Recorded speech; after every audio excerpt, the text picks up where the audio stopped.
Bonjour Anissa Mbida. Bonjour Mathieu, bonjour à tous. Une innovation, et oui, on est dans la police scientifique ce matin. Une innovation, je vais y arriver, à la fois surprenante et inquiétante. On arrive désormais à générer le portrait robot d'une personne à partir d'un simple échantillon ADN. Une petite goutte de sang ou un poil. Oui, c'est les experts à Paris, on va dire. Ça devient de plus en plus précis, en plus, parce qu'on savait déjà depuis longtemps déterminer la couleur des yeux, de la peau, des cheveux, rien qu'avec l'ADN.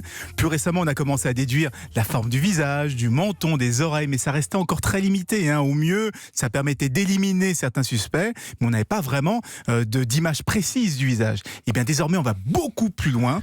Des chercheurs chinois de l'Institut Gémonique de Pékin ont montré qu'ils savaient reconnaître des traits comme la forme des lèvres, des pommettes, des yeux, la taille du front. Ça veut dire, exactement comme dans Les Experts, la musique qu'on vient d'entendre, qu'il suffit de ramasser un poil sur une scène de crime pour avoir un portrait robot extrêmement précis de son propriétaire. Mais on est sûr que c'est fiable ? Alors, ils annoncent une fiabilité à 75%, ce qui est pas mal, mais c'est quand même pas infaillible, parce qu'il n'y a pas tout dans l'ADN. On ne connaît pas la morphologie de la personne, si elle est fine ou enveloppée, s'il y a de la barbe, des cicatrices, des boutons.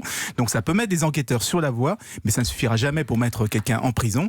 En revanche, c'est une technologie qu'il faudra bien encadrer, parce que certains envisagent de l'utiliser pour prédire la tête du bébé, ou carrément choisir le visage de son enfant. Donc, il faut faire très attention avec ces technologies. C'est toujours comme ça avec vous.